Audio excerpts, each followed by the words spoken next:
Hallelujah. परमेश्वर के नाम को शुक्रिया हो, परमेश्वर के नाम को धन्यवाद हो।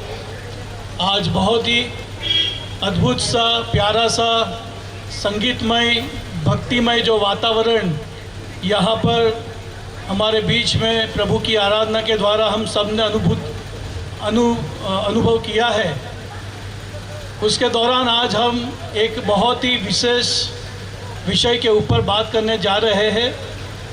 और यह विषय है परमेश्वर के वचन का महत्व, द इम्पोर्टेंस ऑफ बाइबल। एक चीज़ मैं आप सबसे शेयर ये करना चाहता हूँ कि मसीही जीवन में और बाइबल का जो प्रकटीकरण है वो एक ऐसा रेवलेशन है, एक ऐसा प्रकटीकरण है जो संतुलित है, बैलेंस्ड है। आप सब मेरे साथ हो?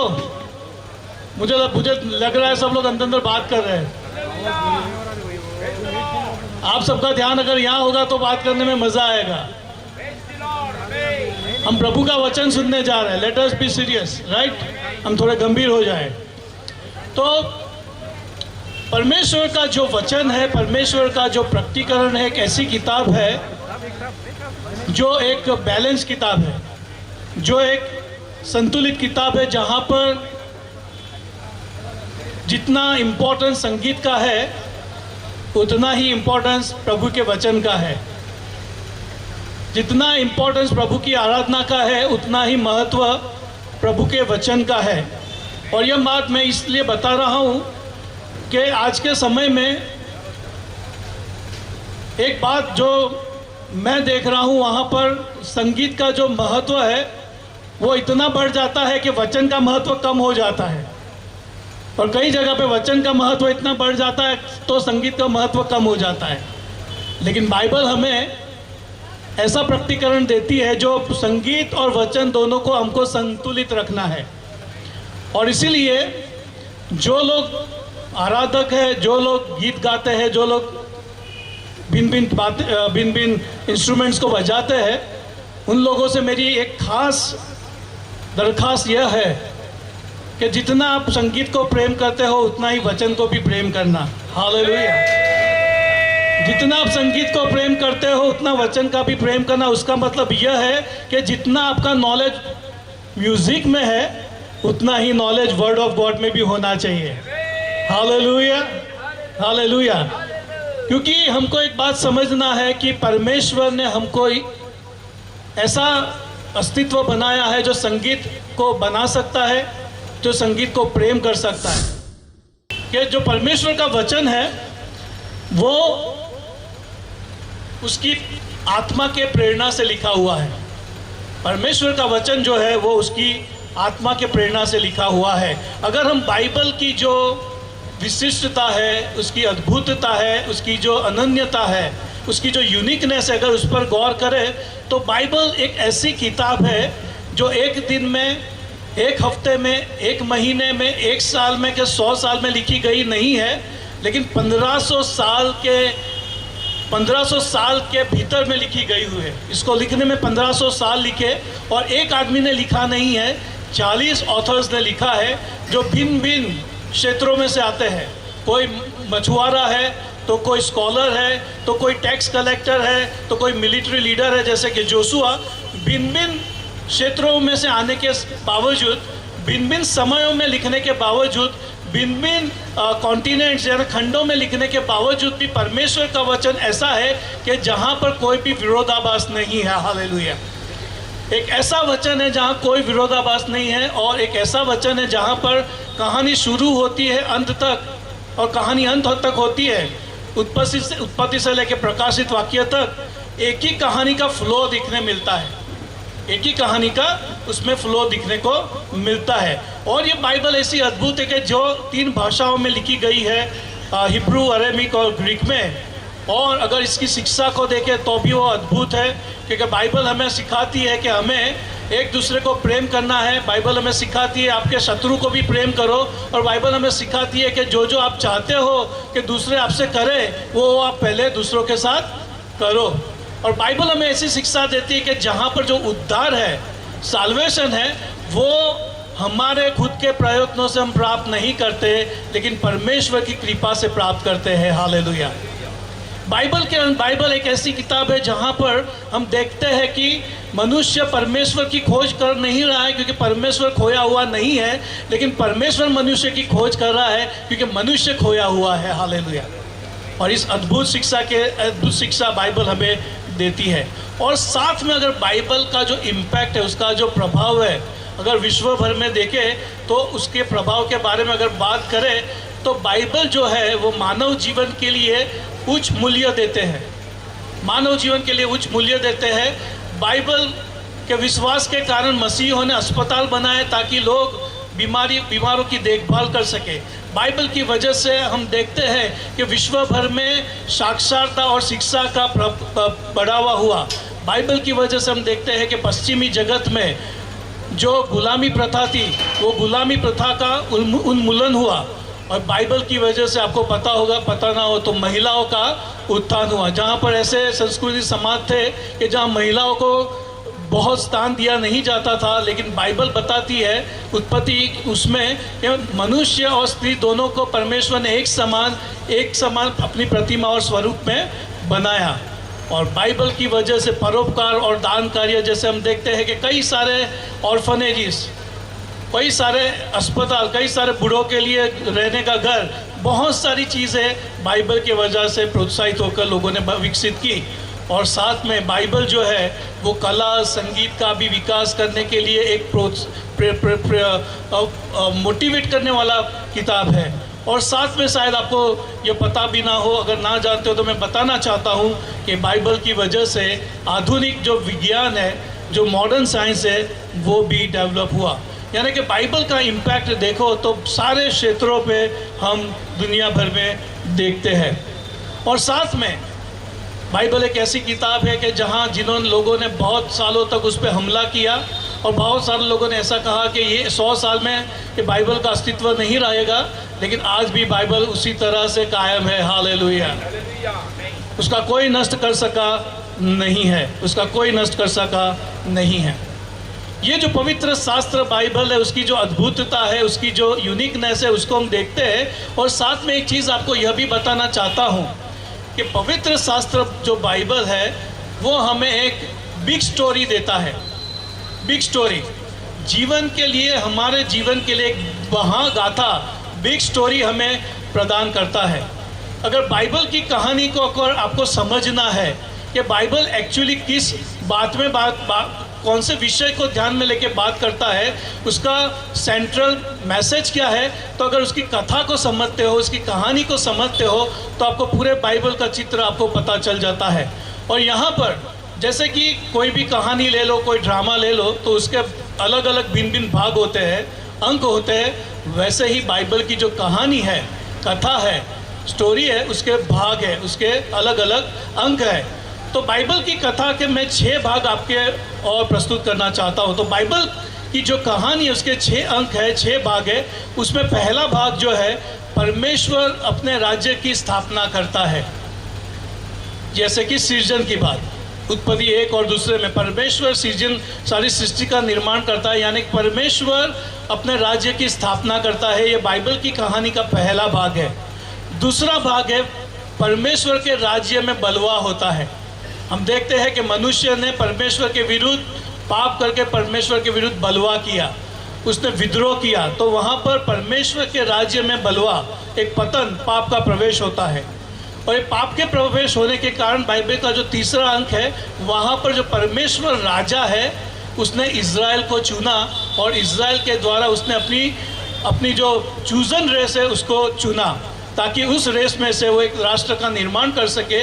और उस राष्ट्र के निर्माण के द्वारा वो खुद मनुष्य बन कर आके वो सारे मनुष्य जात का उद्धार करता बन सके। और इसीलिए भाग चौथा यह है कि जो राजा है, जो परमेश्वर जो राजा है, वो मनुष्य देह धारण करके आता है ताकि वो मनुष्य जात का उद्धार को वो सिद्ध कर सके, मनुष्य जात का वो उद्धार को सिद्ध कर सके। और उद्धार को सिद्ध करने के लिए वो यीशु जो राजा है, परमेश्वर जो राजा है, जो मनुष्य बन के आया, उसने क्रूस पे अपना लहू बहाया, क्रूस पे अपनी जान दी, ताकि आपको, मुझको, सभी को उद्धार प्राप्त हो।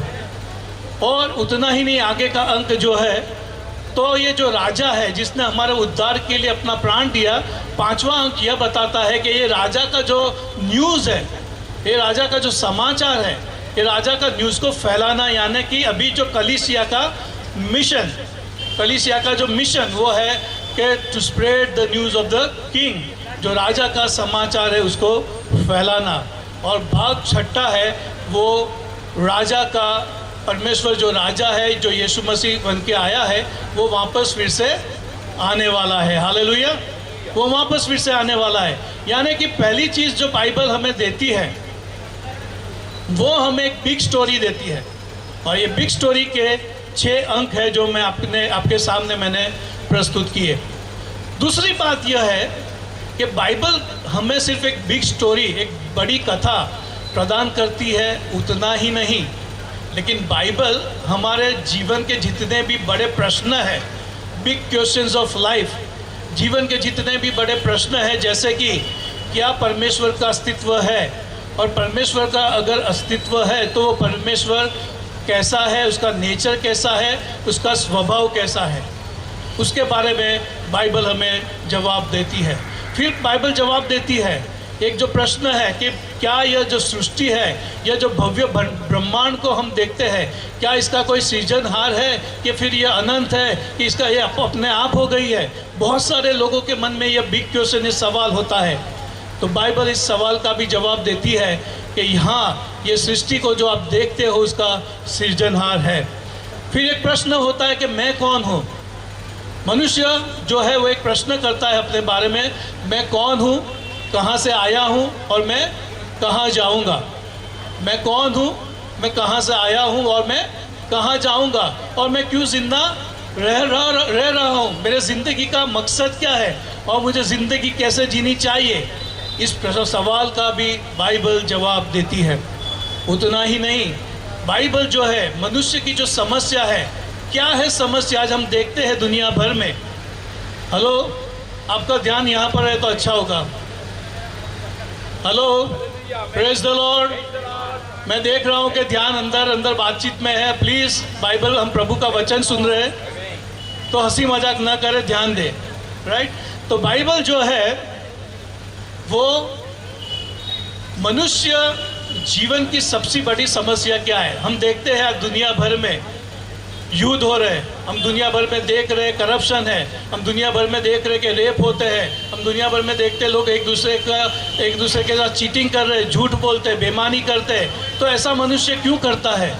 तो बाइबल इस समस्या का जो विवरण देता है वो यह है कि बाइबल कहता है मनुष्य यह इसलिए करता है कि मनुष्य जो है उसने परमेश्वर के विरुद्ध विद्रोह किया है, ताकि उसकी वजह से उसमें पाप का स्वभाव और प्रकृति आया है।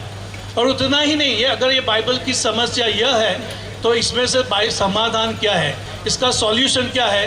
तो बाइबल हमें वह जवाब देती है कि इसका सॉल्यूशन जो है वो यीशु मसीह है। जब ज़िंदगी में यीशु को आप अपनाते हो तो आपकी ज़िंदगी परिवर्तित होती है। हालेलुया। तो बाइबल हमारे जो बिग क्वेश्चंस है, जीवन के सबसे बड़े प्रश्न, उसके जवाब देती है। हमारा प्रश्न है, हम जब मृत्यु की ओर देखते हैं, कई बार हमारे मन में सवाल आता है कि मृत्यु के बाद कुछ है कि नहीं। मृत्यु के बाद क्या पूर्ण विराम है, कुछ भी नहीं है, कि फिर कुछ है। तो बाइबल कहती है कि मृत्यु के बाद पुनरुत्थान है। हालेलुया। मृत्यु के बाद जीवन है, और बाइबल वो जीवन एक पुनरुत्थान वाला जीवन है।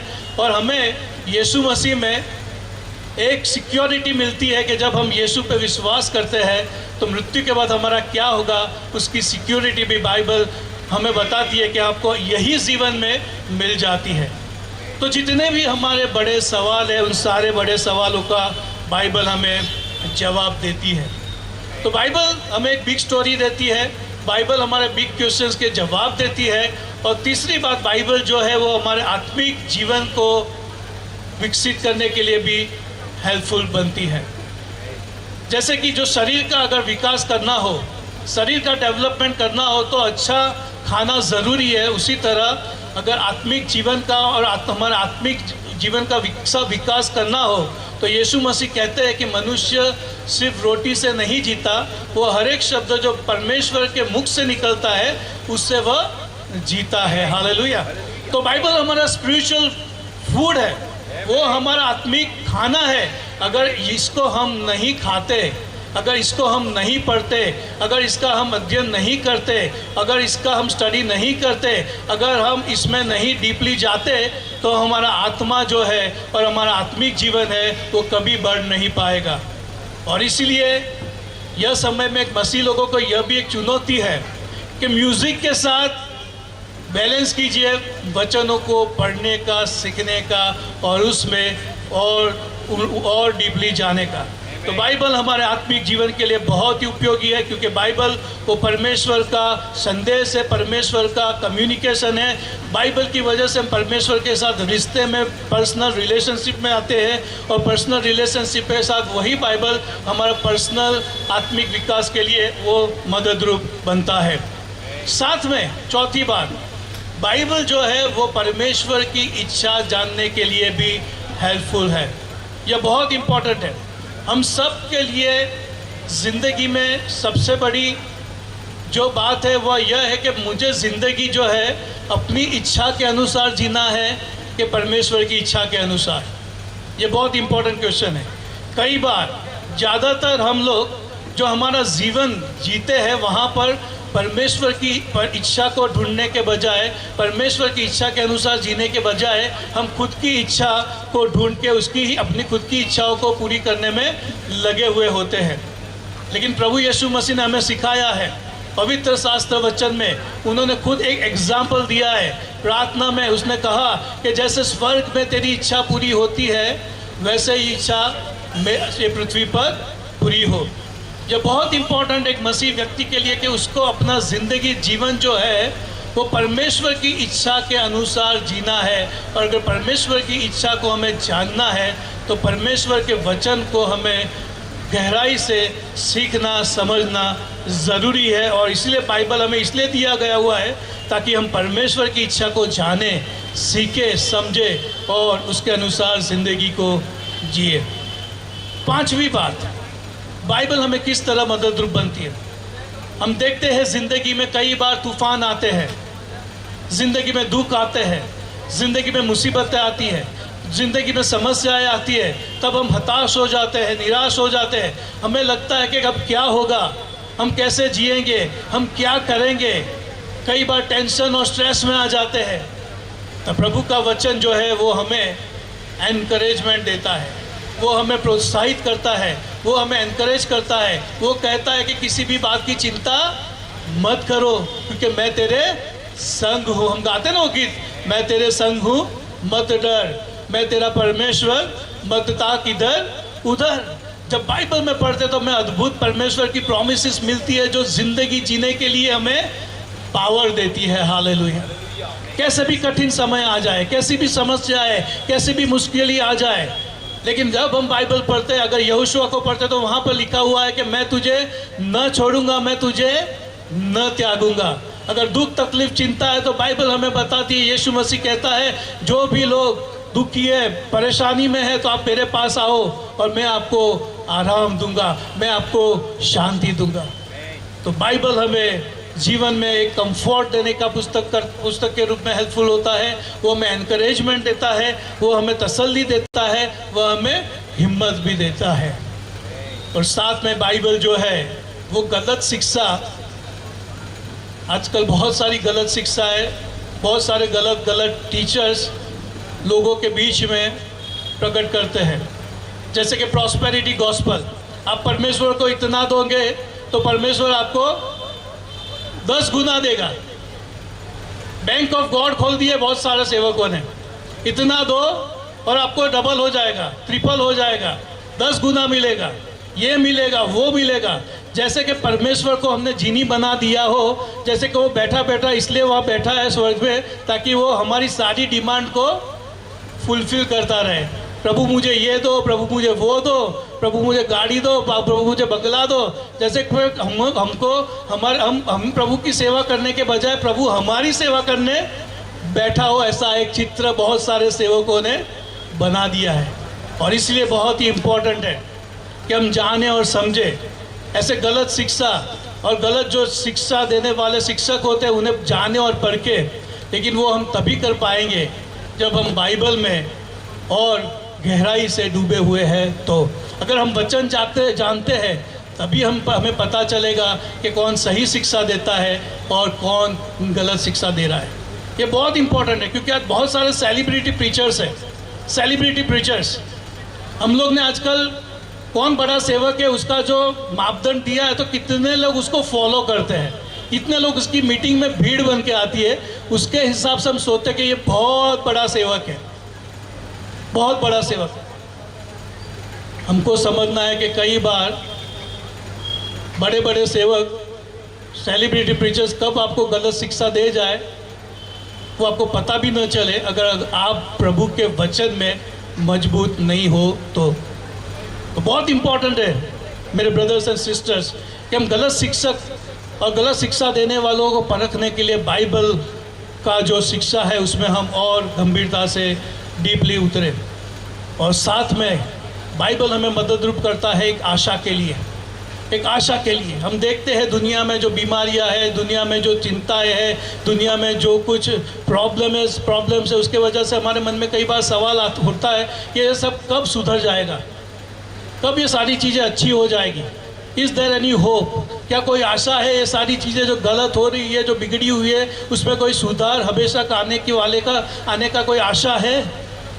तो बाइबल का जो लेखक है वो हमें आशा देता है, आशा देता है, क्योंकि हमारे पास आशा का कारण यीशु मसीह है, जिसने जब वो पृथ्वी पर था तब उसने बीमारों को चंगा किया, उसने मुर्दों को ज़िंदगी दी, उसने पदार्थ के ऊपर अपना सामर्थ्य दिखाया।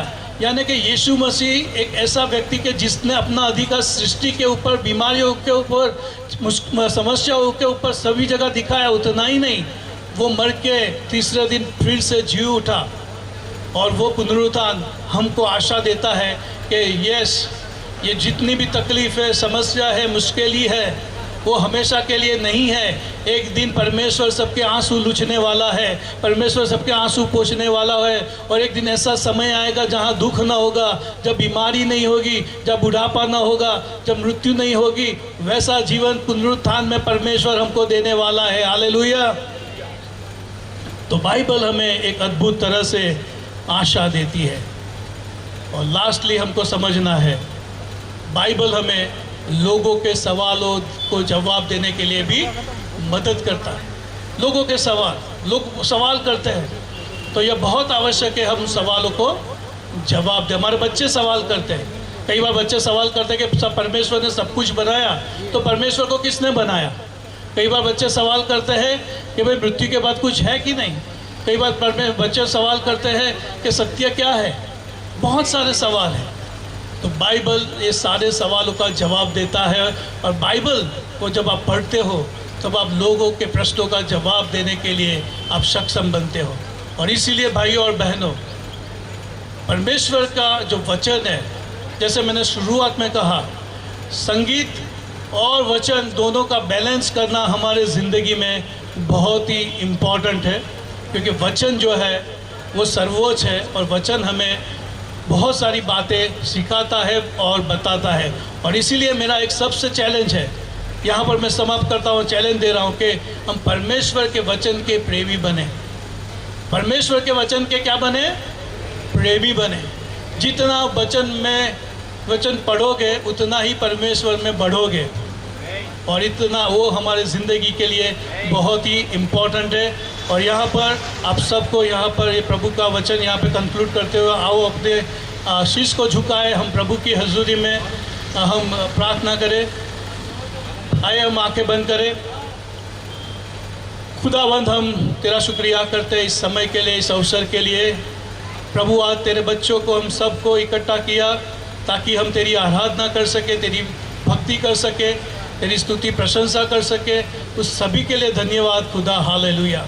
और धन्यवाद देते हैं प्रभु, आज अभी तक तो आपने एक बहुत ही अच्छा समय दिया हमें प्रभु, एक संगति का समय दिया, आपसे रिश्ता बनाने का समय दिया, और एक दूसरे के साथ संगति और रिश्ता बनाने का समय दिया। खुदा, हम धन्यवाद देते हैं। जो वचन हमने सुना प्रभु, खास तौर पर वचन में और गहराई से प्रभु हमें हमारी जड़ों को मजबूत करने के लिए हम सबको मदद करो, और प्रभु आपके साथ के रिलेशनशिप में हमें स्ट्रांग बनाए।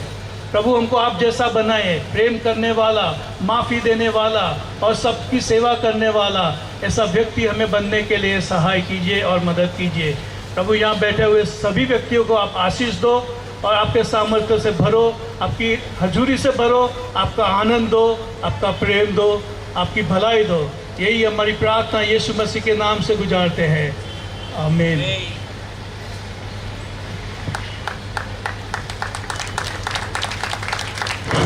Thank you brother.